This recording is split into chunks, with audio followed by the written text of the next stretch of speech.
Laurence, du coup, en fin de coaching, j'identifie les axes de développement de mon collaborateur.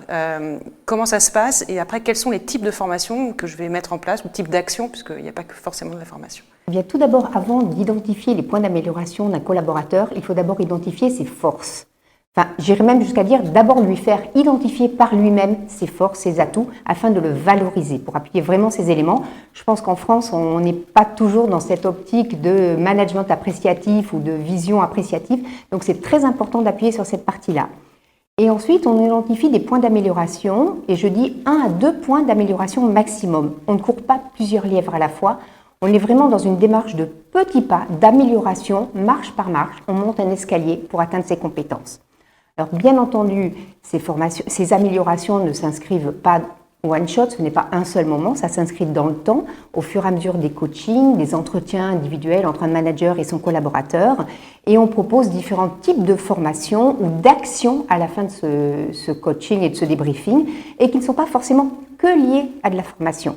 On propose effectivement des formations qui sont en liaison avec le point amélioré, mais on peut proposer aussi des accompagnements avec des experts spécialisés, des experts soit sur des thématiques bancaires, soit sur de la posture. On propose aussi d'autres coachings pour travailler toujours ce point avec le collaborateur dans un deuxième temps. On peut proposer aussi du compagnonnage. On parle beaucoup de travail avec les pairs, donc de travailler ensemble, d'observer ou d'identifier des éléments avec un de ses conseillers de l'agence, par exemple.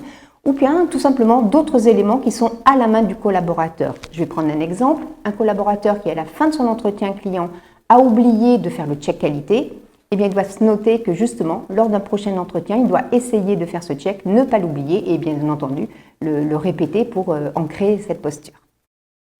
Donc ces formations aujourd'hui, après un déploiement dont je vous parlais au début, qui était un déploiement assez massif avec des formations larges, et puis somme toute assez classique, nous avons maintenant identifié des formations beaucoup plus personnalisées en fonction des besoins qui sont justement issus de ces coachings et de ces identifications de points d'amélioration pour proposer des éléments à la carte en fonction des situations.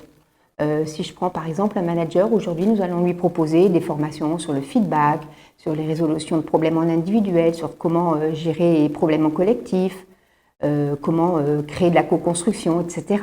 Et puis si on s'adresse à des conseillers, tout ce qui est posture commerciale, on va travailler par exemple sur comment utiliser la démarche DISC, qui est une démarche de personnalité autour de la communication avec son client en entretien, ou des éléments peut-être un peu plus génériques pour lui faire un peu prendre de hauteur, comme oser et gagner en confiance, en légitimité face à des clients.